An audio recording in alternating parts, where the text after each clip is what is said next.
Welcome back to Highly Respected. I'm your host, Scott Greer, and today we're going to have another fantastic and incredible episode, just like always. So there is a lot to talk about. Once again, going to talk about more from the election and everything going on with Trump's appointment picks and all that. But the main thing I want to talk about today is to ask, where is the Civil War?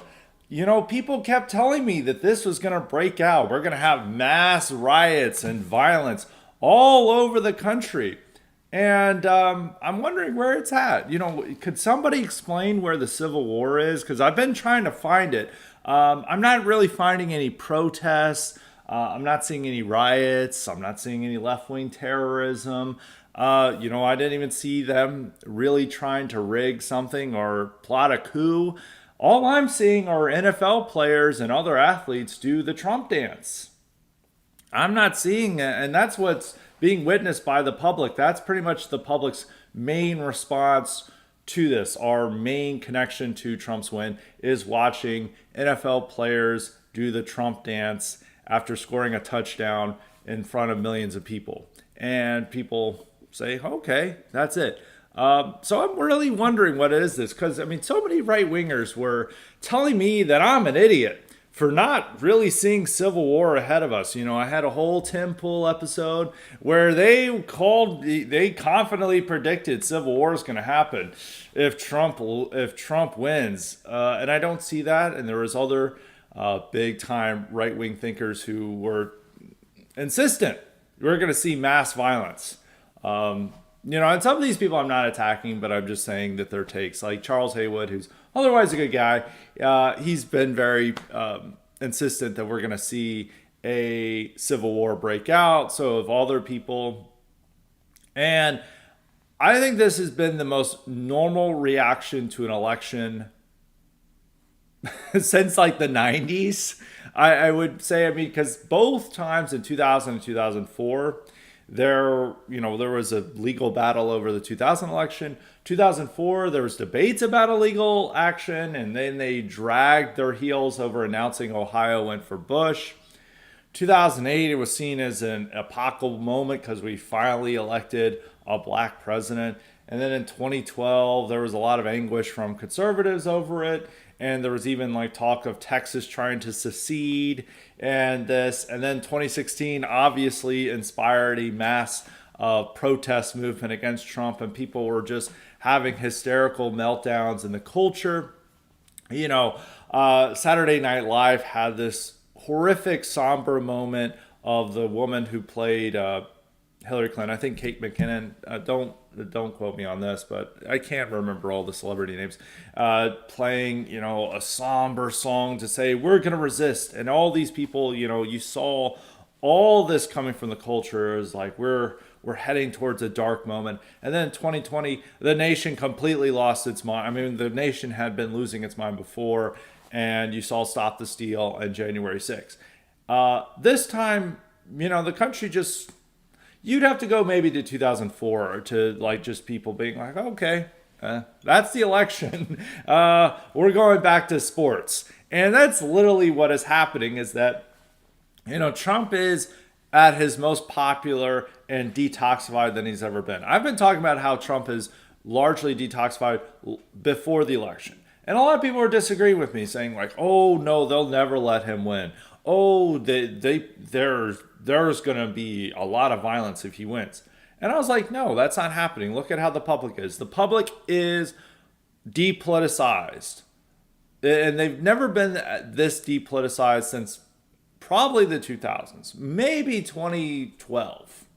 But I feel like there was more politicization there due to, you had the Great Recession, you had the Tea Party, you had Occupy Wall Street. You really, you have a lot of online movements. There is a lot of real world street protests over Palestine and Israel. But that's really it. There's not really any protest movements coming from the right at all. It's all online. And the left is incredibly demoralized from this situation. They are seeing their subscribers drop off. A lot of these big time left wing content creators are saying, yeah, paid subscribers are way down. A lot of people are giving up on their subscriptions, which is completely different from what happened in 2016. When 2016 happened, even though it was mainstream media outlets, all these places saw rapidly increased subscriptions and traffic. Now with the mainstream media and specifically left-wing content producers, they're seeing a massive drop-off. That's why CNN is preparing for massive layoffs. MSNBC is probably going to do something similar, and so are many of these other outlets. And Washington Post isn't doing well as well. So they're not having the big boost that they were having in 2016 because the public, when Trump won, except for like really die-hard resistance libtards, they just shrugged and said, okay, we got a big game Thursday. Thursday night football's coming up. Got to get my picks in. Got to get my parlays in. Got to get my bets in. And they moved on. And I was telling people this. I've been telling people this for all year. For actually really 2 years. I mean, we've been seeing the depolitization of the American public for a while. You know, when they first indicted Trump, they thought there was going to be nationwide January 6th. There weren't even protests. And some of that is due to the right thinking that all protests are Fed ops following January 6th. So some of that is that, but I mean, people just don't have the motivation to do that. So you saw that. And then like when he's convicted, there's going to be nationwide January 6th. There were no real protests. There was a handful of protests. But it didn't really matter because he won the election, and that's way more important than mass protests. And you just saw these things happen with the public. I mean, even if you look at the public's reaction towards Trump nearly dying, you know, coming within an inch of being killed, less than an inch, you know, people just kind of shrugged their shoulders and moved on with life. And I think even if he had been assassinated, you know, it would have not been a JFK moment. There would have not been mass riots. It would have been very bad because nothing would have happened due to them killing our leader. And people have just moved on. And so, like, the hyper-politicization that we witnessed from, you know, it was building up throughout the 2010s, but I would say from 2016 to 2021. Well, I would say 2022. I would say Trump's election, and it had been building up. It had been building up from that time. You know, Obama's second term, people were getting more politicized. Why we had Black Lives Matter. Why we had all these mass protests over Trump while he was campaigning and intense interest. But I would say the peak hyper-politicization moment, which also matched peak woke, was from Trump's election in 2016 to the Ukraine war. But I would say it diminished. I would probably say the Dobbs decision, even though I expected there to be mass protests, but the fact that, you know, there were some pro-life centers that were vandalized and some other things, but you really didn't have the wave of anger and outrage that I think you would have had if it had occurred just a year before. A year before, I think there would have been a terror campaign, and definitely in 2020. But there was just a vandalism, which, you know, it happens. There were some protests, but not really to the extent that you would have imagined just a few years prior to this. If it had happened during Trump's first term, you would have seen people go nuts. It would have been like Summer Floyd over it. Not quite that bad because it wouldn't have been having blacks, but, you know, it had been, you know, a serious thing. I would say that, but you saw hyperpolarization with everyone, you know, random normies on your Facebook feed deciding that they're Ukrainian nationalists early 2022. But once they lifted the COVID lockdowns and the restrictions in the spring of 2022, that's when the hyperpolarization began to wear off. And you saw this, even though Dobbs' decision did impact the midterms, you didn't see as quite of a vocal push against it. And then there was cultural moments. A lot of people have been pointing out on Twitter that, like, the release of Top Gun Maverick and its huge success, and it's a very unwoke movie. It, you know, it didn't have the required diversity. It felt very pro-American, very white. And, you know, it just was a big movie that could have appealed to middle Americans. It was the biggest hit of the summer, and that came out in summer 2022. that's starting to wear off of this hyperpoliticization movement, and peak woke is over. That really marked that peak woke. We've moved beyond it. And then in the next year, you saw the backlash towards Bud Light. You saw country songs hitting the Billboard topping the Billboard charts, including "Try That in a Small Town," which is a very conservative song.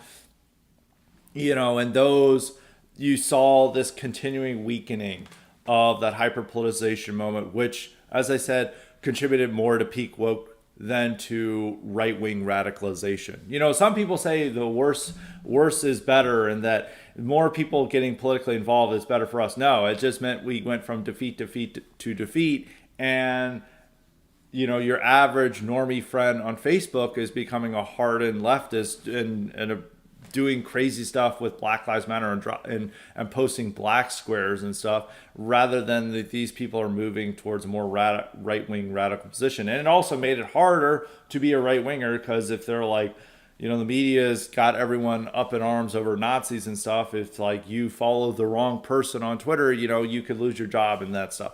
That's no longer happening right now.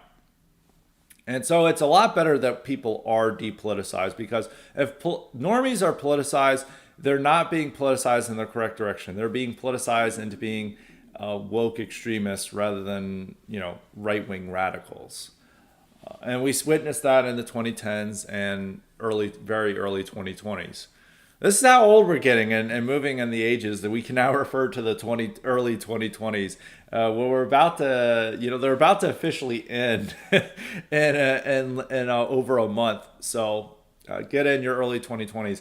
2024 is going to be the end. You're not going to be able to refer to 2025 as the early 2020s, I don't think, anymore. It'll be the mid 2020s. So this is what's happening in the country. And if you've been noticing the signs, that Antifa had been diminishing over time, I think a lot of their leaders and main activists getting arrested over the Cop City protests in Atlanta and facing serious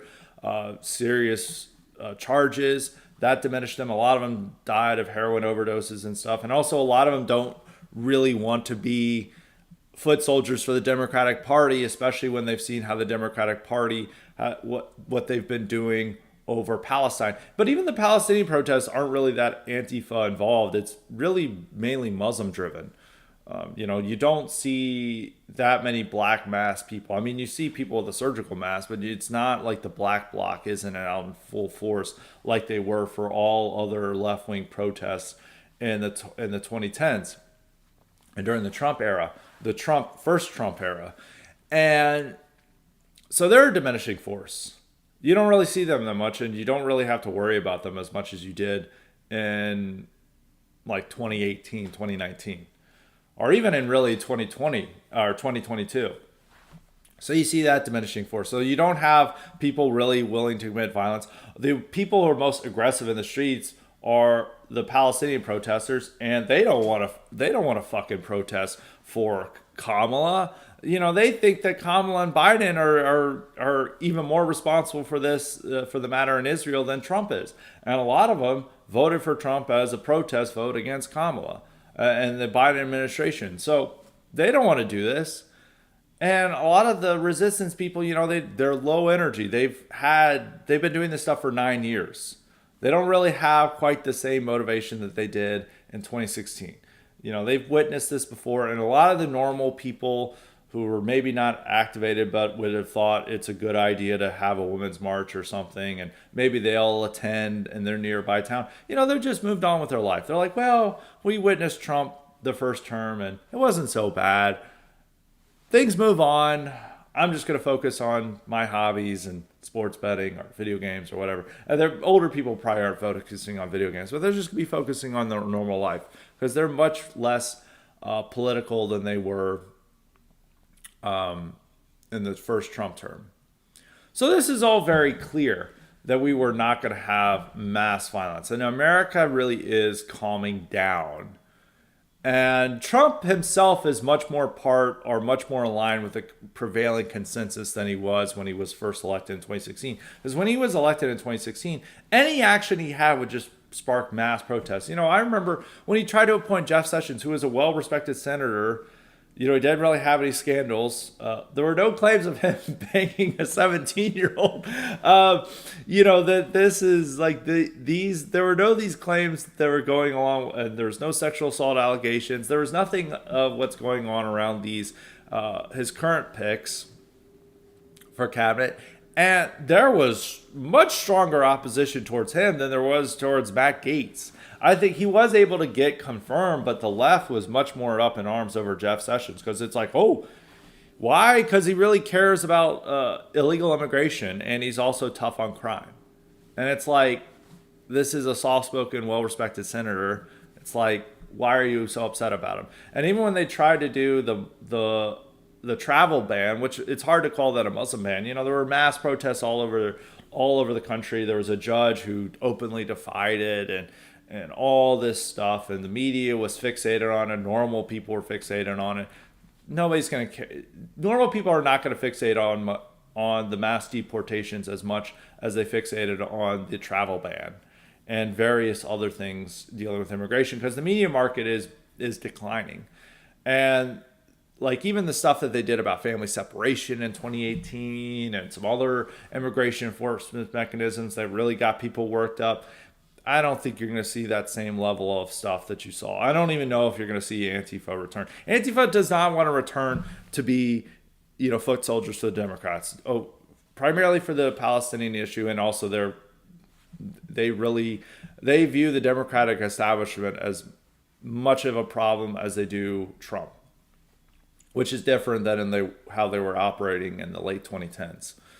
So, the far left is just not quite that force of being willing to be the street army for the Democratic Party. And so to go to his cabinet appointments, Trump has a much more radical plan going into office now than he did in 2016. 2016 is very vague. It's like, we're going to crush ISIS. We're going to build a wall.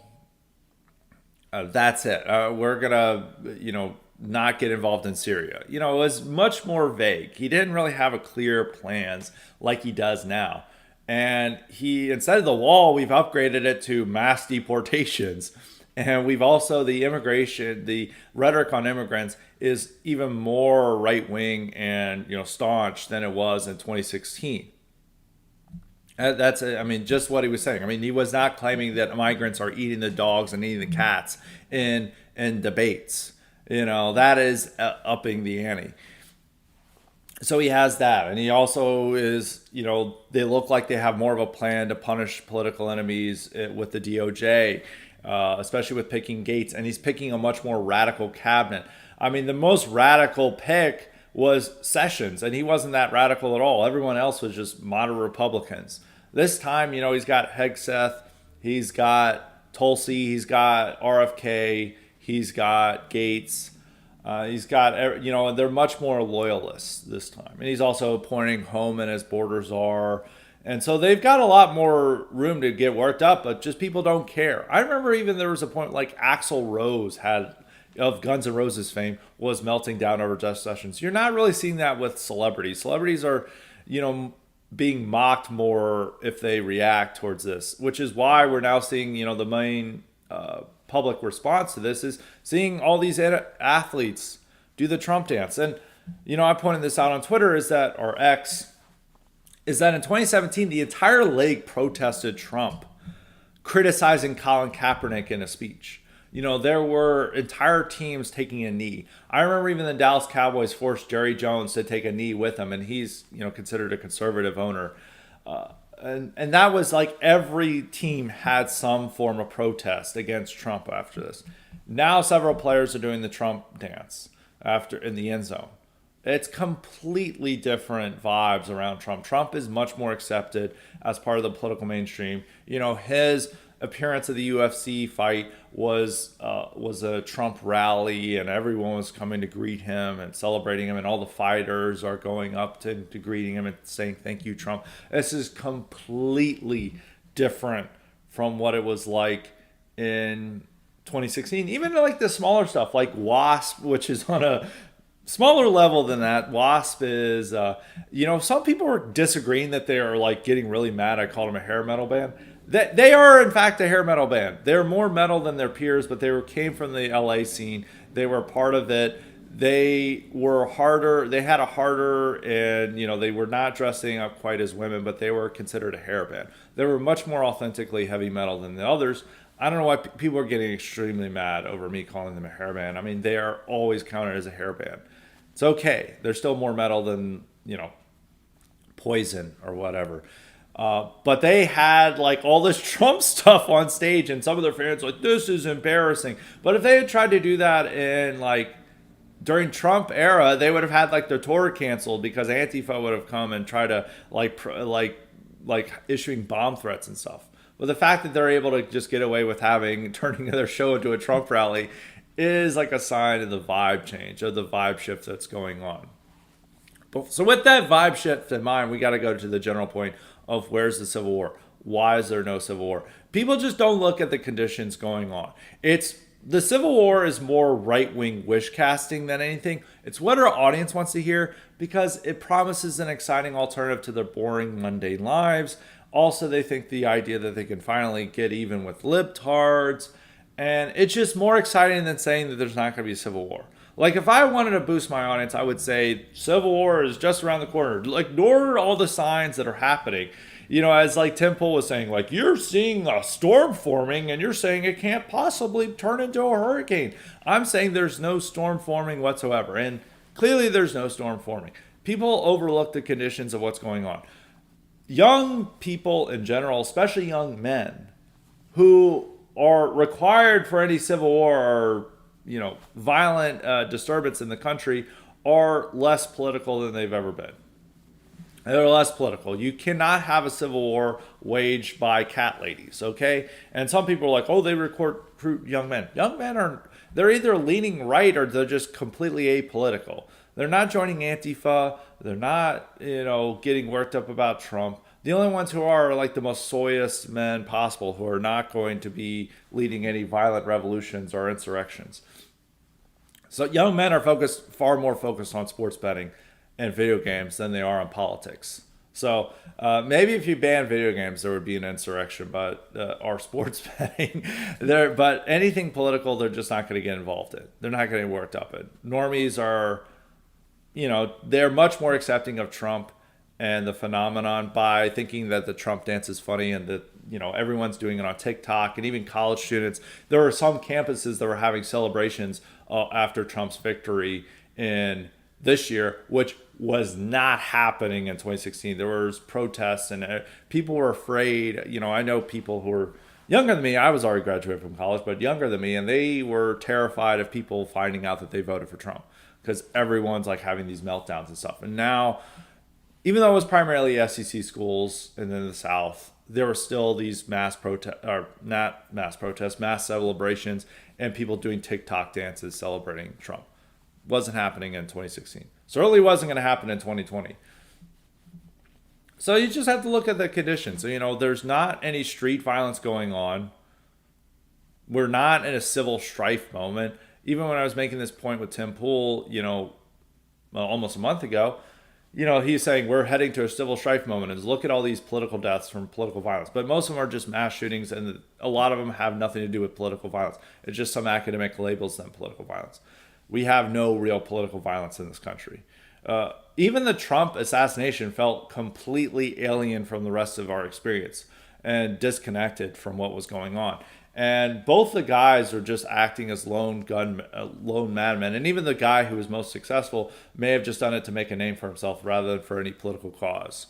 So you have all of that going on, or really nothing going on rather. And just the conditions is that people are relatively content with what's going on. They've got a lot of amusements. They've got a lot of entertainments. Yeah, it's becoming harder. The cost of living is higher. But, people act like nobody has suffered economic problems before, ever.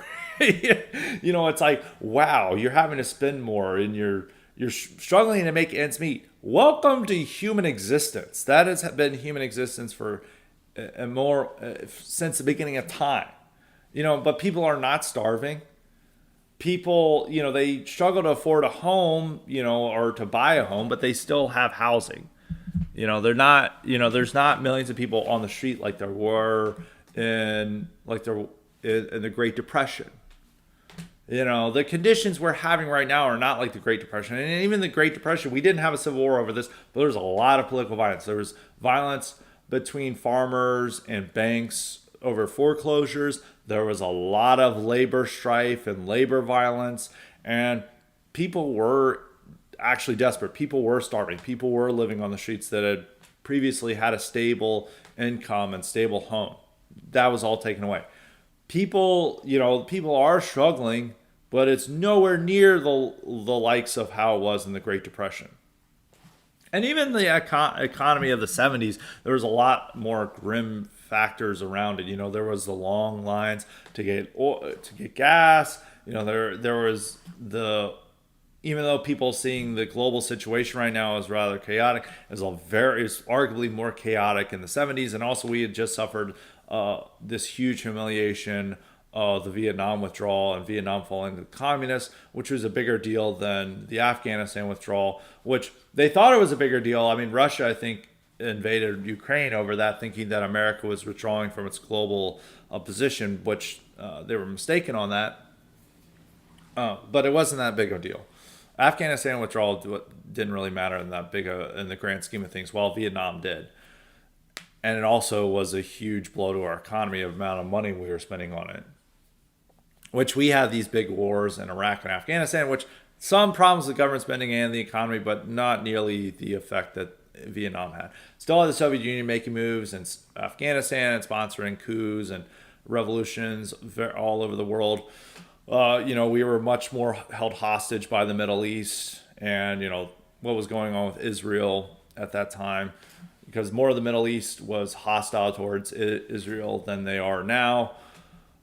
So the global political picture was even more chaotic, and the domestic picture was, and crime was out of control. Crime was way worse in the 70s, and economy was really bad too. There was a grim picture. I mean, it was a very grim state of affairs that Carter went and gave. Things suck, his famous malaise speech, which no political leader ever wants to give that speech or is ever going to give a speech like that. But that really met the mood of the late 70s. So that's a different subject. But main point is, people struggle to make ends meet a lot. It's happened frequently in American life.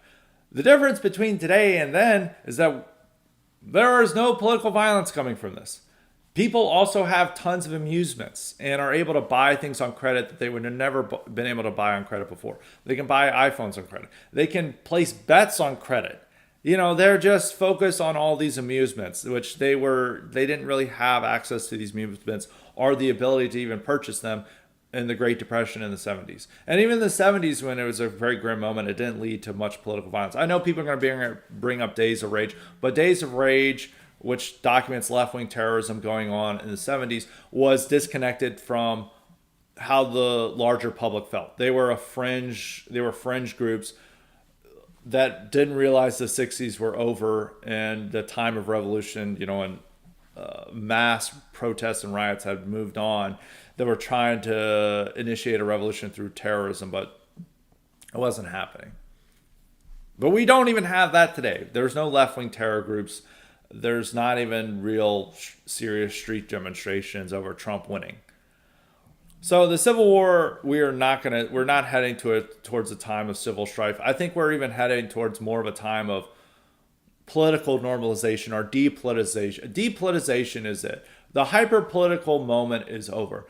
It could return sometime with Trump, maybe if there's a steep economic decline and everyone blames Trump, and then and maybe the Israel issue is resolved, and thus the far left is able to focus on Trump, and there becomes, very aggressive street demonstrations. Maybe that could happen, but for the foreseeable future, as long as the economy is doing okay, as long as people have their amusements, it's depolitization, and you can witness this. I mean, People do get sick of trends and stuff, and that's the same with wokeness. Peak woke, we're past that. Wokeness is still embedded within the system. I have some articles about this coming up, both with how we teach our history, the universities themselves. It's very well entrenched, even though there is some progress being made on affirmative action and the DEI programs in red states, but it's still very entrenched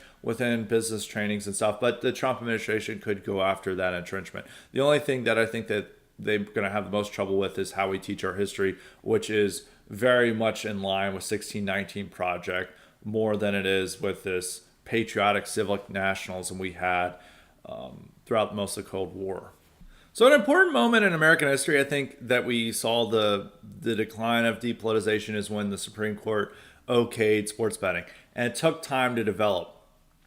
And I think it really blew up in 2021, because I remember when I was watching YouTube videos, all I got in fall of 2021, when the football season was starting, were ads for sports betting apps. That was a sign of it. And then when they lifted COVID restrictions, I think people had had enough of this and began moving on.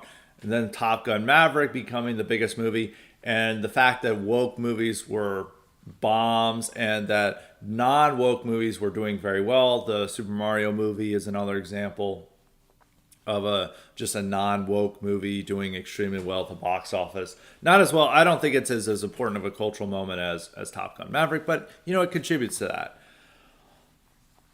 And, the popularity of Yellowstone and other TV shows of a similar sort, and country music becoming more popular and topping the charts. And also now artists like Beyonce wanting to release country albums. It does signal something. And even the fact that Kamala tried to weaponize the culture and get the culture motivated for her, which they had to pay people an insane amount of money to get them to endorse her and do events with her. It just shows that the culture has moved beyond this. And I think this was it's been developing over time. But as the main point I want to say is that the hyperpolitization is over. It's beneficial for us because it's going to allow Trump to do a lot of things he couldn't have done in his first term. Less people paying attention to the news is better for us. And the media is in decline. Mainstream media is in decline. They're a less powerful force. They're much weaker than they were in the 2010s, when they were having record ratings and record subscriptions. So all this is very good for us, but it's more of a normalization moment. Some people lament it and saying, "Oh, we're just returning to the 90s, or we're putting the woke away, and this is all what the regime wants." Which, if you look at the regime's behavior and actions towards Trump and what they were saying, they didn't want Trump, but we can work with this, and Trump is going to be able to do a lot more than he could have, because he's much more aligned with the mainstream consensus on immigration, on wokeness, on trade, on foreign policy.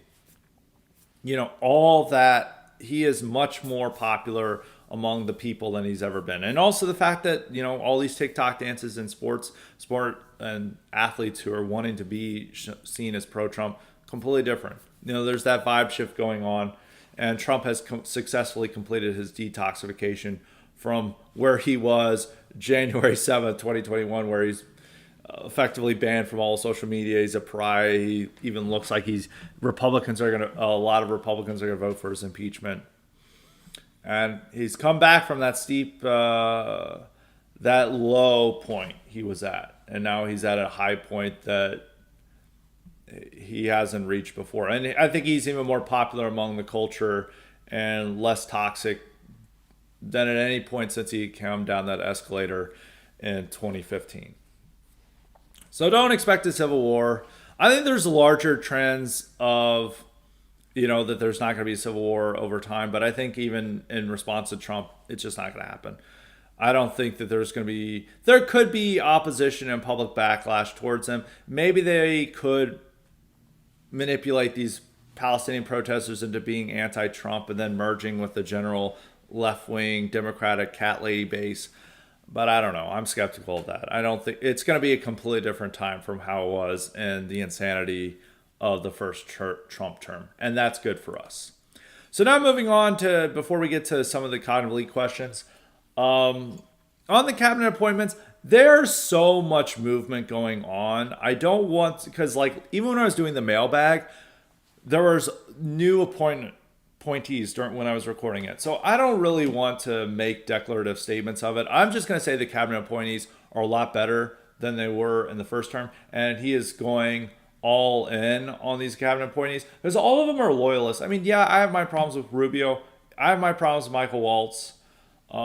Everyone else I think is better. I even have my issues with Noam, but I think actually Noam, there's a white pill in that she's going to allow much better people to run the department while she's out traveling and having a new affair or whatever, which is fine. As long as good people are running it, the show, and doing a lot of cool things, and she's not getting in the way, that's much better than what we had in the first term. So I'm generally white-pilled about the cabinet appointees. I don't know how a lot of them are going to get picked or the strategy behind this. You know, some people are saying that there's like some deep 4D chess move about like suggesting Gates and like they'll pick other people. No, I think he's just like, I want these loyalists. And I think he's also pissed that they didn't pick Rick Scott in the Senate. And thus he's like saying, here are the people that you're going to have to appoint. And if you don't appoint them, we're going to do recess appointments. And then Mitch McConnell says we're not going to do recess appointments, but I think he's gotten Mike Johnson into and other senators into agreeing to it. I don't know. I don't have no idea how they're going to get Gates through a confirmation process. They can get Hedgeth through. Tulsi, they probably could get through. I mean, she doesn't really have any personal scandals. It's just they don't like her policy. I don't know how they're going to get RFK through. RFK and Gates are the ones I'm most skeptical of. Hegseth, I'm not skeptical of, even with his like personal background. Senators are going to vote for him. There just are. There's going to be enough senators to vote for him. I don't think they even need the recess appointments for him. I could be wrong, but that's it. And, you know, there's problems with Hegseth and his political views, and some of his foreign policy views, but guess what? He's a Trump loyalist, and he's going to do whatever Trump says. Previous defense secretaries like Mattis and others would not do that. He will, and so he is an improvement over them. So that's my thing. I'm generally white-pilled. I'm choosing not to be black-pilled about it or get upset. And most of the people who are getting upset didn't even vote for Trump and feel obligated that Trump should rely on them. But, you know, if you don't even vote for him, you don't really get much of a say. So I'm generally optimistic about the cabinet and how it shape up. I'm not sure how he's going to get them. I don't even know if the recess appointment thing will work, but we're going to be paying attention to this for the next month or so up until he's inaugurated, you know, for 2 months. So there's going to be plenty of time to focus on this issue. But now I'm going to get into the Cognitive Elite questions. As a reminder, you too can get the power to ask me questions or suggest guests and topics if you sign up for the Cognitive Elite option at Highly Respected Substack. And for less than $16 a month, you can have unlimited questions. Well, actually, I do have to say some of the limits. You do have unlimited questions for the time being for years, but for the mailbag, we're having to limit it to 4 questions because some people are wanting to ask a lot of questions, which there is no rush to ask as many questions as you want. We're going to have many, many episodes in the future, so just save them up till for the time being. There's going to be plenty of time to ask those questions. But you can get that power at Highly Respected Substack, and that's at highly-respected.com. And make sure to sign up for the regular paid subscription, which would give you access to both the mailbag and the IQ supplements. So there, and the ability to comment on articles and episodes on our Substack. So there's a lot of great things to sign up for. So we're going to jump right into the Cognitive Elite questions. I think we're going to start off with none other than K-Max with today. He's always got a lot of questions. We're just going to knock his questions out right now. So the first question from K-Max is, it's about a Sink Uyghur tweet. And he wants to see how much truth is in the tweet and how much pushback should we expect from our elites. And Sink tweeted, the walls have been breached. We're in the upside down. Online media is now stronger than mainstream media. The establishment is scared for the first time of losing power. They're in the minority and have lost control of the message. That's why the election rocked their world. Can we expect online media now to outdo legacy mainstream media? How should we play that to our advantage if true now? I would not say that it's stronger than mainstream media, but mainstream media is weaker. And more people are relying on online media as well. But you should not overstate the importance of online media. Some of the online media that is very important is apolitical. Like Call Her Daddy is a very important podcast. So is a lot of the podcasts that Trump went on that aren't that political. I mean, Joe Rogan is a very important podcast. And I think Joe Rogan has much more direct influence over his audience than maybe CNN does over their audience. But CNN has probably a larger audience. And what mainstream media reports is still more important because there's a lot of people who just, they don't follow the news that much. They go to MSN when they log on to their computer and they get articles from that. And that's all from mainstream media. They're not getting Joe Rogan reposts. And still that's the same, or even if they pick up their local newspaper. Or if they turn on the nightly news, especially for older people. Younger people don't pick up on the nightly news that much, but there's still a lot of people over 50 who watch their local news, and that's still mainstream media. But I think it's much weaker now, and you have more people getting into alternative information and alternative things that would have been hidden by the mainstream media. And there's a lot of mainstream media lies that are now can be corrected by online media. So I think this is all a good thing. The bigger thing I would not say is that online media is now stronger. I would just say that mainstream media is now a lot weaker than it was in than in 2010s. And also online media is a lot different. Online media in the 2010s was very left wing. What was big was left wing stuff. It was like Vice, HuffPost. All this stuff is like very weak and hardly there. I mean, Vice, I think, shuttered.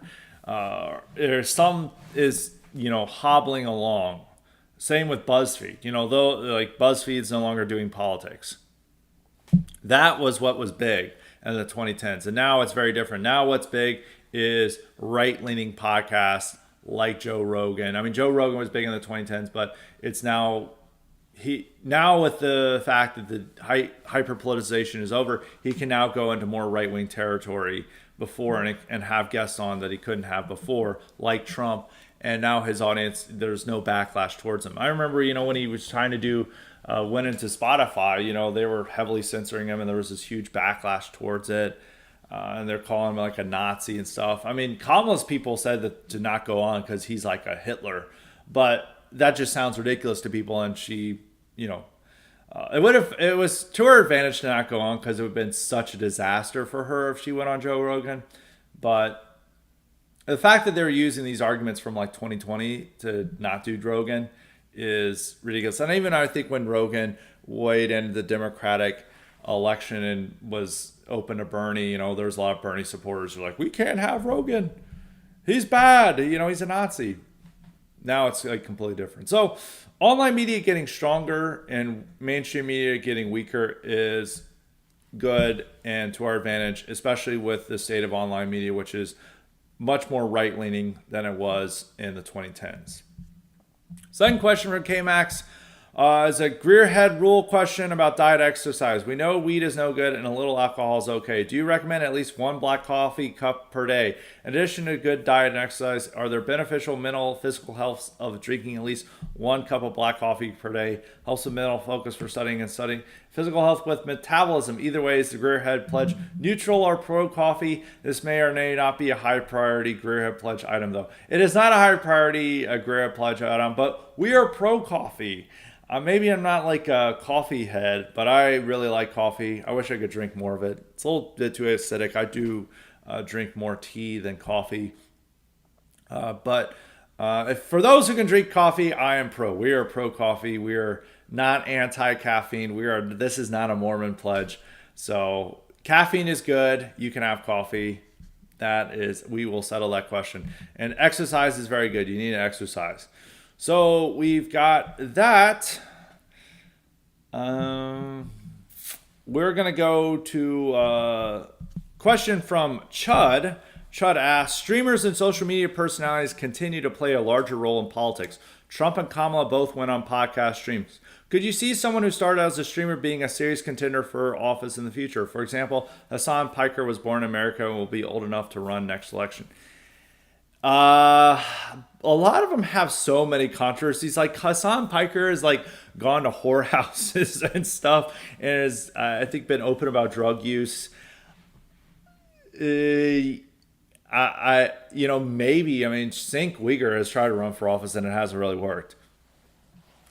I could see a streamer rising up to politics, but there would have to be an overcoming of so many controversies because when you become a streamer, you're involved in all this drama, and they try to unleash all this dirt, and all these people have like a tremendous level of dirt, like they're polyamorous, and they've watched their wife get banged by other dudes, or they were involved, like somebody they were working with is now a pedophile. There's like all this crazy stuff with all these streamers, and the type of behavior of streamers is like pushing them into this direction. Now, maybe one of the more I'm hesitant to say Logan Paul is one of the more clean cut ones. And even Mr. Beast, who's like the most clean cut, has had this, been associated with a guy been accused of being a pedophile and some other stuff. Maybe. I do think that there will be a streamer to run for office. Whether it'll be successful or not, I don't know. Hassan Piker could run for office.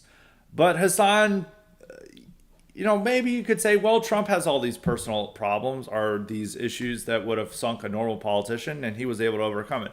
So you could say that. And maybe Hassan Piker could be that guy for us. But I don't know. There will definitely be, in the next 10 years, a streamer to run for office. I don't think they'll run for president, but they could run for Senate or something. Maybe Democrats or Republicans will try to recruit somebody. Or maybe they'll be like an insurrectionary Bernie bro type candidate on the Democratic side. Hassan, I could see as being one of the few to run for office. But I don't know. I do think that we're reaching the age of the streamer, but there are limits to how far the streamer can go. We're now going to go to Floris. Floris asked, do you think in a similar, he's got 3 questions. I'll answer all of them for this one. Do you think in a similar, I guess he meant situation, that Trump losing would have blackpilled the base and potentially cause them to not turn out in future elections? Libtards will also actually show up to vote considerably less in the next couple cycles. I noticed that a lot of my POC person of crystal friends and family are a lot more lethargic and resigned this time than in 2016. So I'd be surprised if the less activist segment of the Democrat base will be too blackpilled to actually show up for 2026 or 2028. No, they'll show up in 2026 and 2028. I just don't think that they're going to show up for women's marches, to protest over, deportation orders or any of that stuff. They will show up to vote. They're just not going to be as engaged as they were in the 2010s. And I remember in 2017, they're protesting is the new brunch.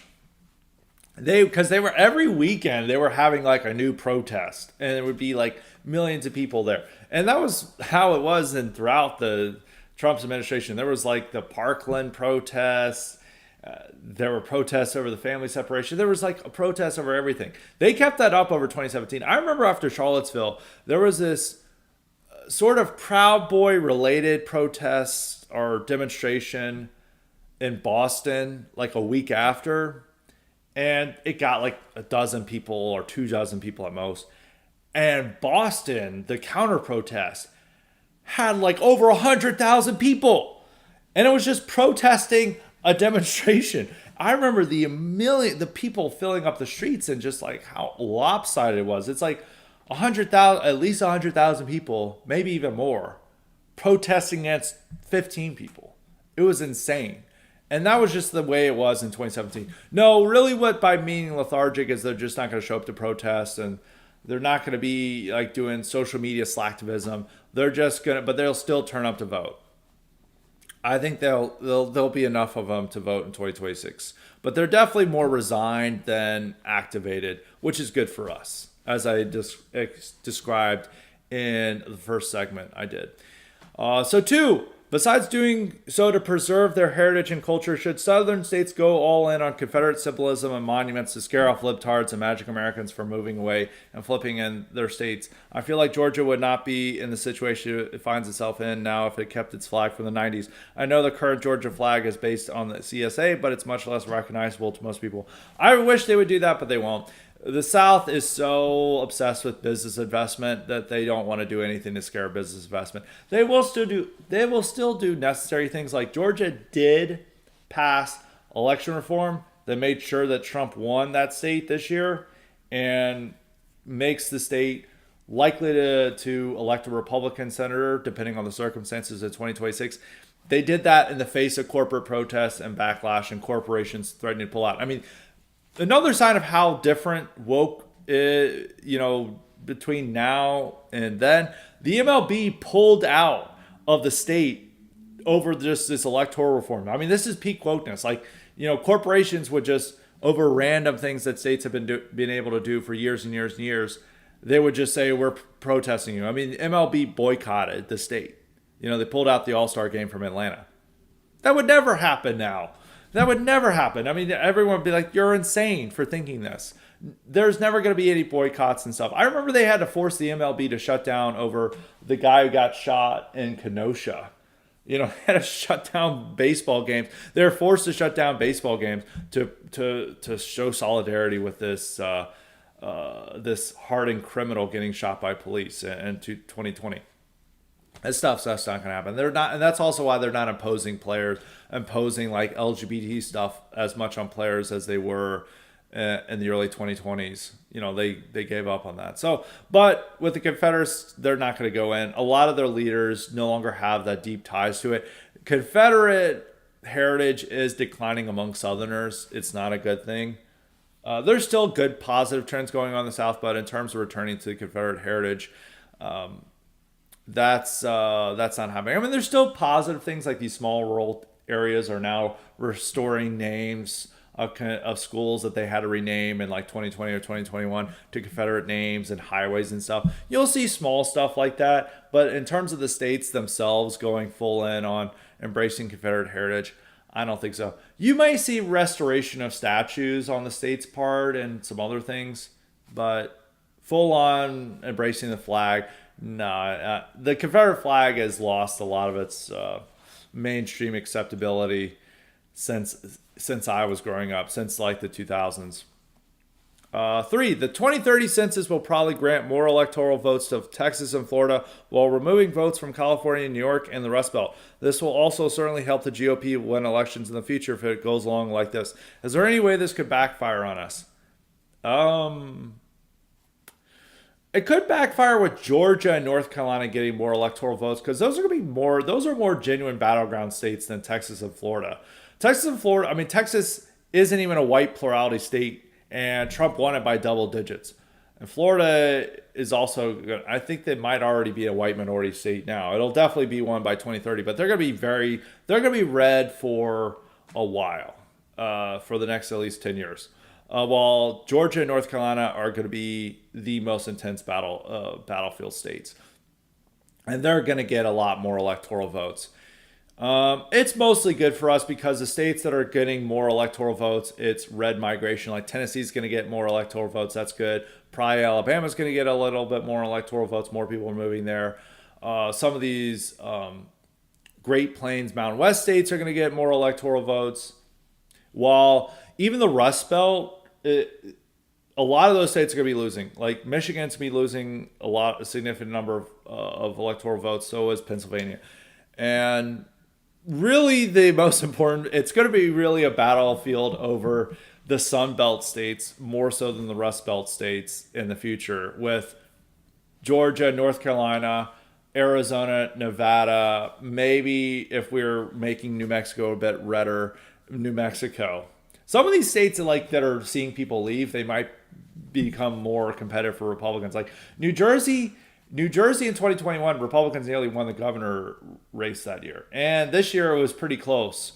It was closer in that state than it was in Florida and Texas.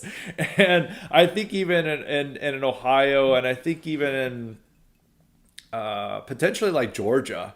I'd have to go over the thing. I think people were saying it was closer in New Jersey than it was in Arizona in the presidential election. So I would say this is good.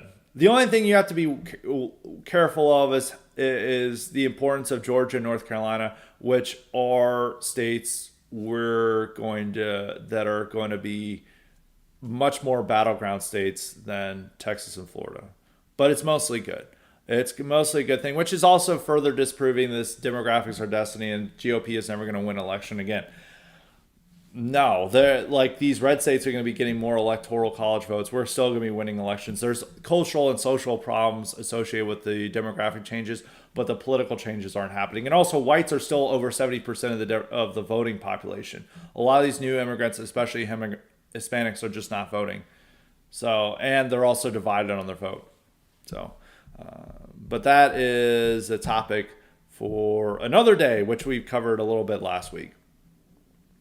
So let's go down the list. We got Flores. We'll go with Mishaus. Mishaus, who is a very eager. We love his enthusiasm for asking questions. His first question I tried to double check on, but I think I know what he means. He said, can you clear peel the highly respected YouTube only and free Chud Stack audience who won't get the privilege of listening to that episode on the Japanese woke empire? Consider this question an act of philanthropy, by the way. Yeah, I have a set IQ supplement that he's really excited about, which is about the race war in the Pacific and the Japanese Empire. And a lot of right-wingers like the Japanese Empire, but it's something to keep in mind is the Japanese Empire was explicitly anti-white, and its imperial ambitions and its World War II goals was to kick the white man out of Asia, and it was trying to unite Asians behind it by this anti-white messaging. And that's also in part why they were so cruel to white prisoners of war. I mean, they were burying our guys alive and doing unspeakable acts against them. They're different people, so they operate differently. But I'm not as enthusiastic about the Japanese Empire as other people. I do find, I'm not hostile to the Japanese, but I do find them much more alien and truly foreign than I do a lot of other right-wingers who are definitely Japanophiles. I'm not a Japanophile. And I think even that you can definitely see that with the empire. No, the Japanese Empire was extremely anti-white. Yeah, they had cool values and stoked heroism, but it was like very foreign and alien to us. And it's something that you could never get like white people around. And even the type of cruelty they dealt to prisoners of war, I think is abominable and not something to aspire to. And you would never accept a white country burying alive prisoners of war. And seeing like the Japanese as the good guys, I mean, regardless of your views on Europe and World War II in general, I don't think of a separate question on the Japanese. I don't think of them as the good guys. I think of America as the Americans and the Brits and the Pacific as the good guys. And you guys will learn more about that in the IQ supplement on race war in the Pacific that should be coming out. Could come out this week. No guarantees. I have to think about all the things we've got going on, but it might come out this week. It will come out within the next 30 days. So be on the lookout for that. And his final question for the regular episode is thoughts on Richard Dawkins. I think he's a very interesting guy. He's very honest. He is cringe on some of his beliefs. I don't view him as this great villain just because of his atheism. I think he's much more intellectually honest thinker than a lot of other public intellectuals. And he is willing to entertain notions of inherent racial differences and especially inherent gender differences, which a lot of libtards are not. And even his thoughts on Islam and versus Christianity, where he's like, well, he's come to accept himself as a cultural Christian and he prefers it over Islam. So a lot of people are very hostile and anti towards him. I think he's a very interesting thinker, much more so than a lot of other public intellectuals. And I think his books are worth reading. I think I've only read like one or two, but I'm not the biggest Richard Dawkins fan, but I would say I have a more positive opinion about him than a lot of other right-wingers. Yeah, I think some of his atheism and utilitarian philosophy are cringe, but he himself is an important thinker. He is a very interesting thinker. I would say people will be like, oh, I like Christopher Hitchens. He's much more interesting than Christopher Hitchens, and I think a lot more intellectually honest than Christopher Hitchens. So I would say I'm mostly pro, but I'm not like a huge Richard Dawkins fan. So that is my answer to that question.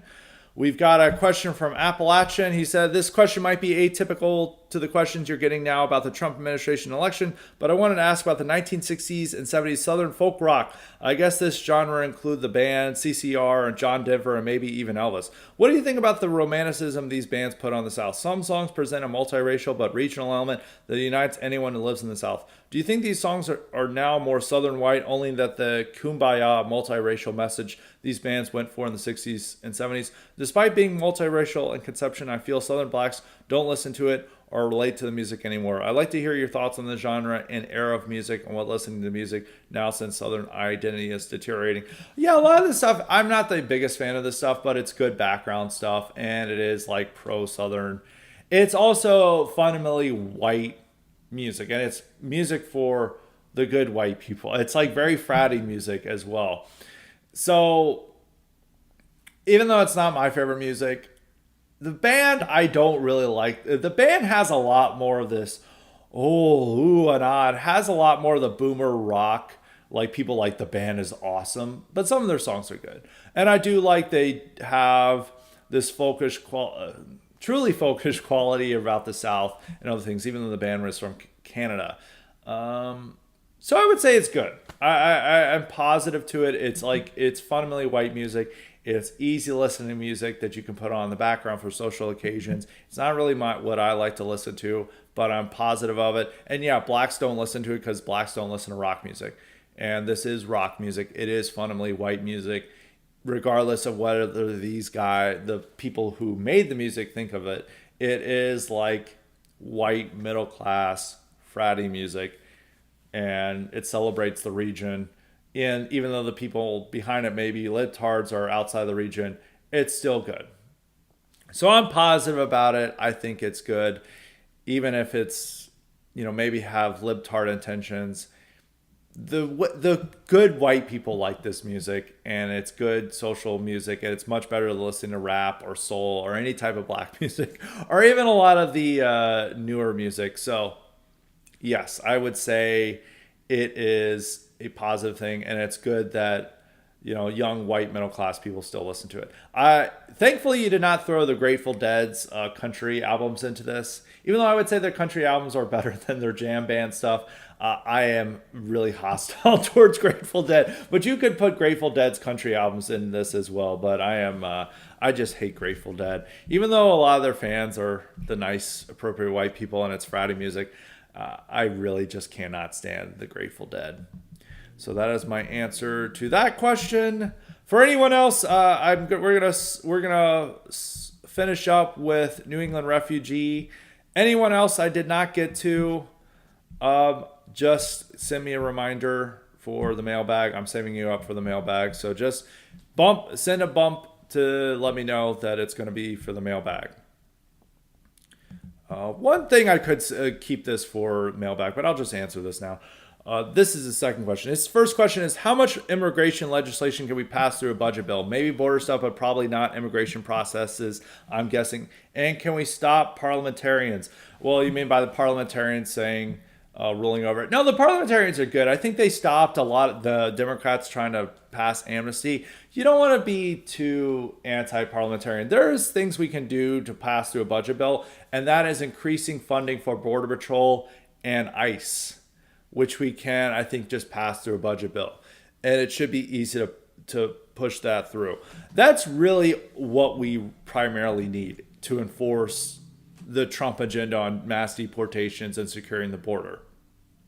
We can also transfer defense funding to the border security as well. He did that in his first administration. Supreme Court ruled in favor. He could do that. So he can declare a national emergency and push funding for Border Patrol and securing the border through that, and maybe even ICE.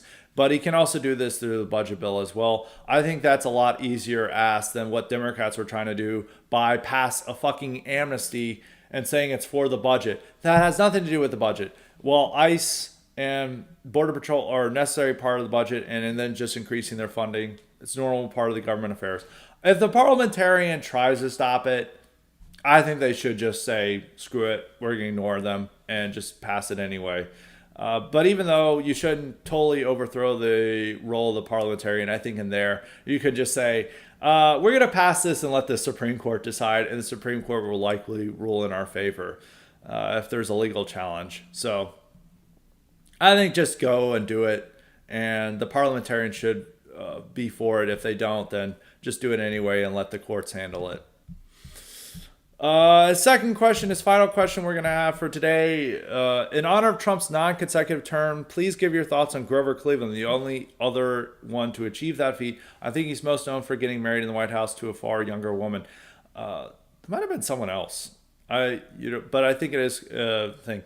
All I know is that my family were big Grover Cleveland fans. I had a lot of ancestors. I had ancestor who was named Grover Cleveland, and then that was passed down into the family. It did not pass down past the 50s, but they were big Grover Cleveland fans. They're bourbon Democrats, so that's not surprising.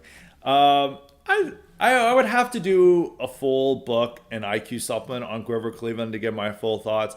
I'm of mixed opinion. I think he was a little bit too autistic on constitutional limits of what a president could do. But he was, at the same time, he was pretty conservative. He did knock down immigration. He did vote against an immigration restriction bill, which is not in his favor. But I would have to do a full IQ supplement to get my thoughts on him. If you had asked me like 4 or 5 years ago, I would have said I'm anti. But now have a more sympathetic attitude towards him. But I would have to read a full book and get all my thoughts together to give you a good, solid answer on Grover Cleveland. So that is it for Highly Respected today. As a note keeping, please get your answers, our questions in for the mailbag by tomorrow morning, because I got to record it early because I'm traveling this week. So got to get it in by tomorrow morning so we can answer all of them. All the great mailbag questions we're going to have for this week. We've regular schedule, just got to get in those mailbag questions a little bit earlier than before. And so other housekeeping, all going to be regular schedule for this week. Next week, it's going to be a little bit different. Next week, topic, I'm probably going to be recording it a little bit earlier, the regular episode. So it might not be as topical as you might imagine for Monday. If there's breaking news on Monday morning or something, I might not cover it. Mailbag is likely going to be written answers. We did this July 4th weekend. We might have to do this again. Mailbag, it's still up in the air. We could record the episode, but we'll keep that. It might be written answers for that. We are not going to have a column for Thursday, which is Thanksgiving, next Thursday. Enjoy the holiday. But then following week, going to be normal schedule. So the only differences for next week, which I'll remind people for Monday's regular episode, is Monday's regular episode might not be dealing with breaking news. The mailbag might be written answers rather than recorded answers. And we're not going to have a second column that week. We're just going to have one column that week for the holiday. So anyway, that is it for Highly Respected today. We still got more great content coming up in the future, so be on the lookout for that. So until next time, stay respected.